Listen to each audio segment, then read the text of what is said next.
topic, poetry and its form. To begin with, I'll like to discuss what is poetry, because people, they are unable to distinguish what poetry is. Sometimes they are confused, and verses and poetry, they think they are same. So my focus of lecture will be on poetry, and then I will tell briefly about the forms of poetry here, because the time is very limited, and I will like to give you the best it is possible in this time. हैं? कैसे करूँ? ये लाऊं?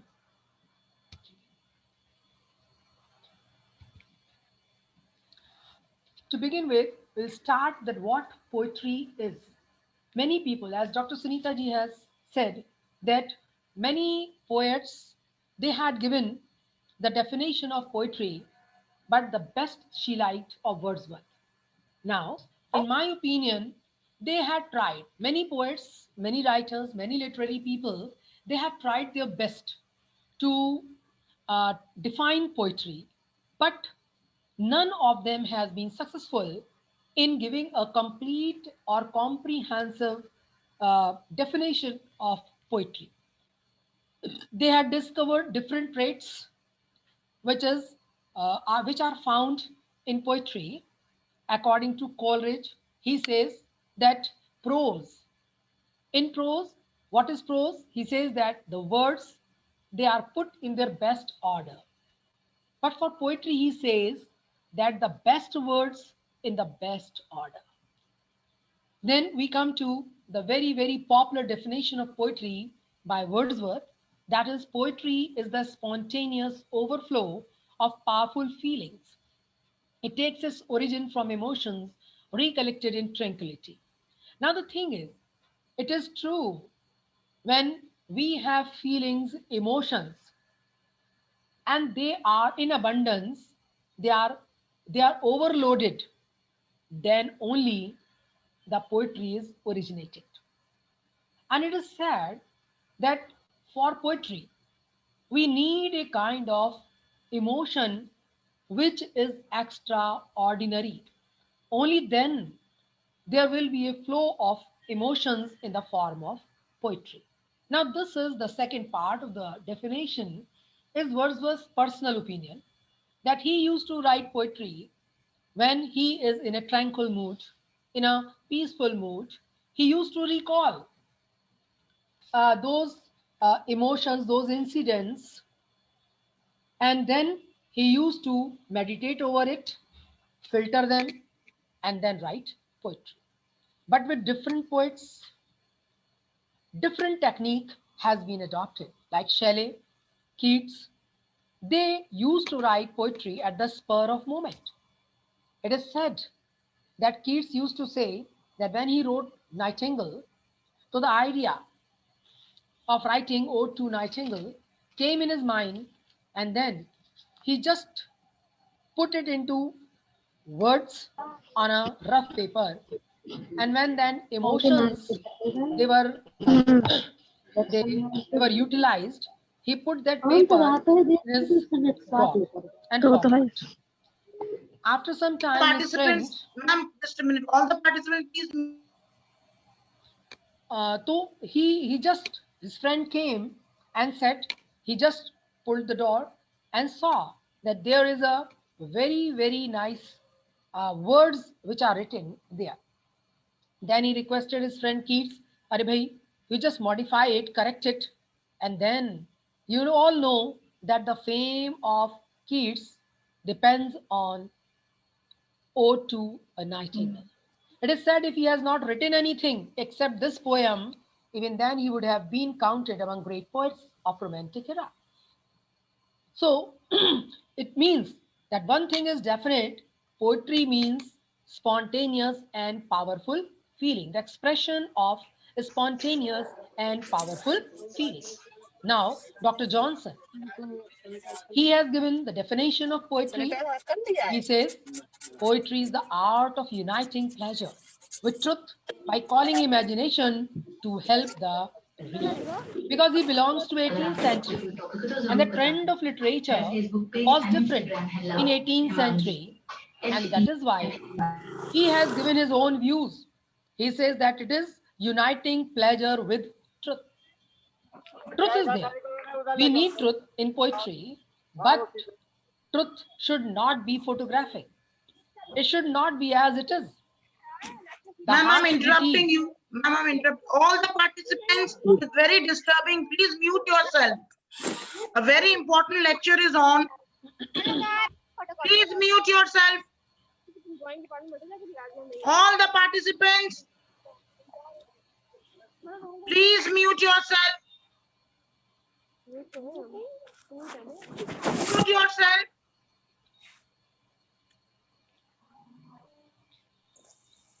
Yes, ma'am, please continue. Okay. So poetry, as you know, that Dr. Johnson has given his own views according to his contemporary age. Then we come to T.S. Eliot, and we know that T.S. Eliot is a modern poet, and the function of poetry, according to him, is to instruct, to delight, to persuade. And it is true that if the work of literature is not having any moral, it does not consist of any kind of instruction, it means that this work of literature is not proper. The work of literature is that besides giving pleasure, it should give some instruction, some moral teaching to us, something which we should learn out of it. That is called the pleasure. And that is why different poets, different critics, they had given different definition of poetry. And together, if we put them together, only then we can be able to understand what poetry is. Now, we come to the next. That is the poetry. What is the difference between poetry and verse? As in the very beginning, I had told you that verse means Gana, Kavita, Tukbandi. It is not poetry. If it is just rhymes are there. If the syllables or meter is there, so it doesn't mean that this is poetry. If it has been, though it would not have been alive till date, it would not have attracted during all the centuries of its existence. According to it, poetry is not a thing, that is not a simple narration, but poetry is a art of saying, a way of saying, and it is in a poetic manner, it is in a verse manner, and that is, it may be defined that the poetry is an art of saying something, describing something which is memorable, which is having something special in it. And that is why, because poetry, it affects our heart, it goes to our heart, it touches our heart, it goes deep to our heart, while it is said that prose, it only attracts our brain. So that is why poetry, it touches our heart, it influences our heart, emotions, feelings, and that is why right from the early ages, this is the oldest form of literature. And the main and the primary function of poetry is that it affects, it appeals our imagination. As I told you, that it concerns with life, and it is, it depends on imagination and emotion, and it is the one thing or one reason of poetry becoming popular right from the origin of this earth. It is said, "Jahan na pahunche Ravi, wahan pahunche Kavi." The meaning, the sense of it is that even in the diverse places, even in those places where living conditions are not proper, you find poets. Poetry is there because people, They used to sit in a group and they used to sing prayers. They used to sing and narrate those stories in the poetic form, in the verse form. So, though it may not be having very deep meaning, but still the poetry was existing. And who started poetry? Who started this form of literature? Nobody knows. We have seen that poetry is there. It is before Chaucer, you will find, and it is said that if we go and take Greek literature, even then you will find that Greek literature, it is all written in poetic form. And it is before Chaucer you will find the existence of poetry. And we can say that there are two methods in which the power of imagination is manifested as far as poetry is concerned. And this imagination has a dual effect. First, it operates in the mind of poet. And poet presents, creates, and put into words his imagination and present it in the form of poetry. Then second is, it operates in the mind of reader or hearer. After going through that poetry, the reader, the hearer, he started using his imagination. He started presuming those scenes which are described in the poetry by the poet. And that in that way, he used to see the things आवाज तेज ना करना बंद कर with दो the vision, with the eyes of, or with the help of poet. So in this way, poetry, it plays a very, very important role. And imagination is also very important in writing poetry. If that fire of imagination is not there, a person will not be able to write poetry. Otherwise, everybody could have been writing poetry and everybody could have been a poet.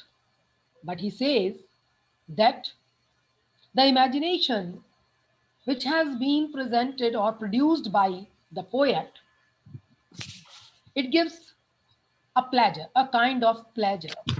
And the pleasure is primary pleasure and secondary pleasure.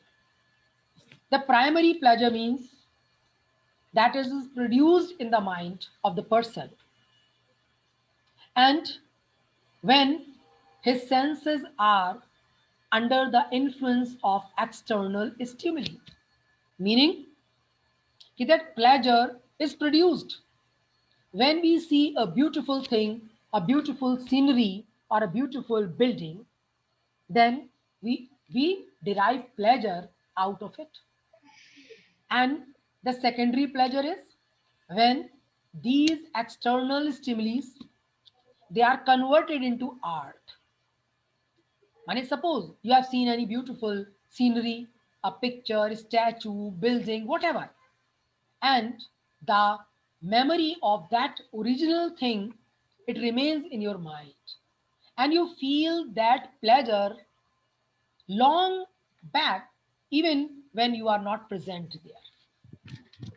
And this secondary pleasure is imagination, which the poetry commands, which the poetry needs. Suppose I'm giving you an example. Suppose you go and visit Taj Mahal. And when you first see Taj Mahal, you are bewildered to see the beauty of Taj Mahal and you really enjoy it. That is the primary pleasure which you are deriving to see that beautiful historical building. Now, secondary pleasure is when you come, you hired a guide, and that guide gives you the minute details of that building. He tells you about the structure, the art, the painting, the purpose of that building. So, the pleasure you derive from external stimuli, then the pleasure you get from the information which that guide has given you. And when you return back, you come back home, whenever you got a chance to see that picture of that building, you are really stunned. You just recall those things and the same pleasure you derive out of it. And then, suppose you are a writer, you write that thing, then what will happen? You will use your imagination in it and will write the whole description of that building or Taj in your own way, with your own outlook, and present it before people. I'm giving you another example. Suppose you have gone through the story of Savitri, a very famous legend, because every time whenever there is a marriage, the blessings is given to the girl is that you should be Savitri to your husband. Now, Torudashi has written a ballad on Savitri, and it is considered, it is appreciated for its Indianness. Now, in prima facie, she must have gone through the story of Savitri from Mahabharata, and she had gone through that, and she would have derived pleasure out of it. But when she herself wrote that poetry after thinking, meditating, that this is the poem on which I should write, this is the work on which I should write. Then she started writing this ballad, Savitri. Now, here the secondary pleasure comes when Savitri, you know that, when Torudat, she was writing in 19th century. We do not know the time period of Savitri and Yam, the god of death. So what Savitri said to Yamraj or what Yamraj said to Savitri, we do not know. We were not present there. Even the poetess was not present there. But with the help of her imagination, she has put narrations and dialogues or conversation between Yamraj and Savitri. And now this is the poetic genius which makes the poetry so popular. And we still go through that poetry, though the subject matter is very common. Everybody knows about Savitri. So the thing is that secondary pleasure is there, which remains in the mind of a poet, and